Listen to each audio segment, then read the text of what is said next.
I was able to stack up 8,000 points for search supply drops during a day raid on Spaceport. Now for your equipment, you don't need to bring in a whole lot. Whatever you like for the flying arc enemies that are on Spaceport works well for this, but I would recommend 15 to 20 adrenaline shots, and then zip lines and a snap hook can help speed things up just a bit. Now every map has a different volume of supply drops that you can call in.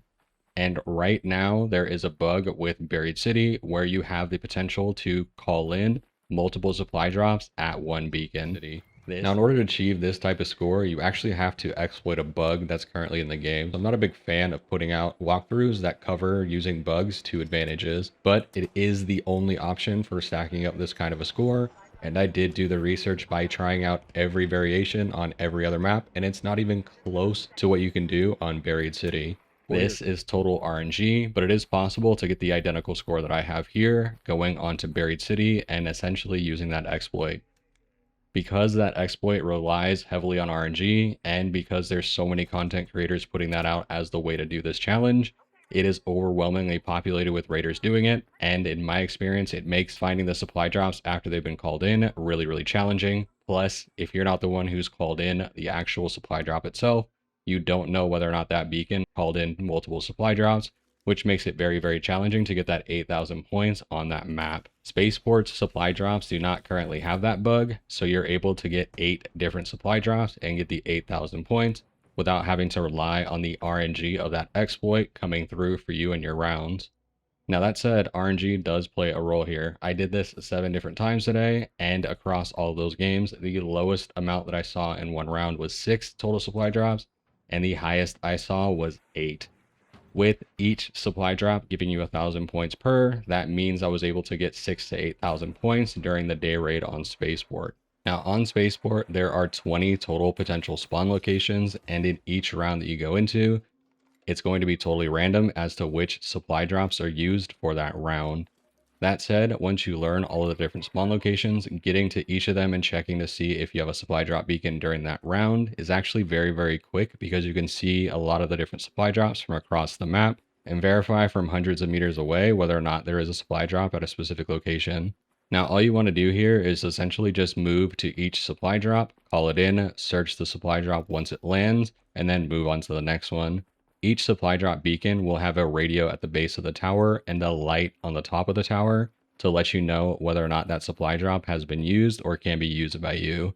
If the light on that beacon is illuminated, it means it's still available to be used. And if that light is out or turned off, it means it's already been used and that supply drop has already been called in. Regardless of who calls in the supply drop, everybody will earn the trials points for searching the container that lands onto the ground.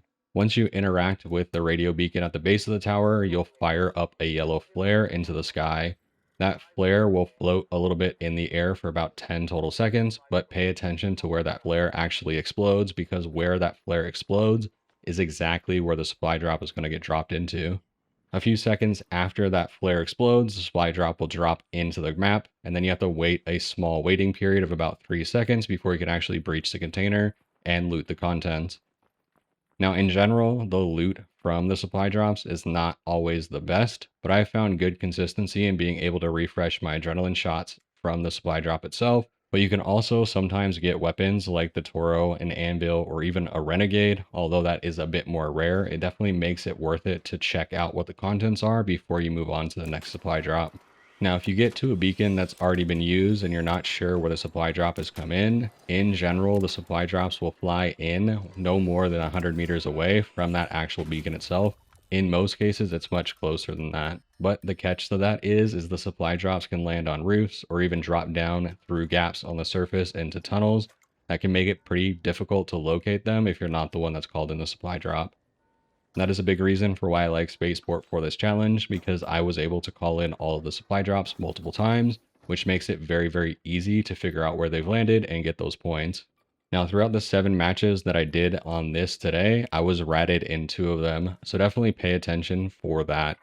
Players seem to want to wait until you've started the breach on the container to shoot you, or when you're actually looting the container to take those shots.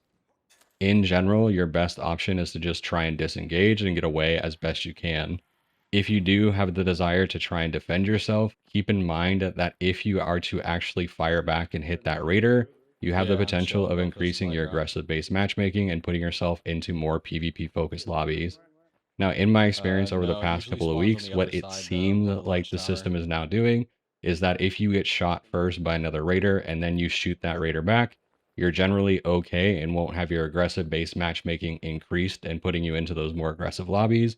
But if you actually take that raider out and knock them out and then out of the game totally completely, you will find yourself in those more aggressive PvP lobbies. Outside of that, there really isn't a ton more to this challenge. It is really just an easy find and search mission, and it is super simple to get done, but it's just a little bit lengthy in getting that RNG to have enough supply drops for a score that you're happy with. Once you've stacked up enough points and you're happy with your score, head back to Speranza, collect any loot if you haven't already, and watch your score fly up the leaderboard. That's going to be it for me today, y'all. Thanks for watching.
Yeah, yeah, I do.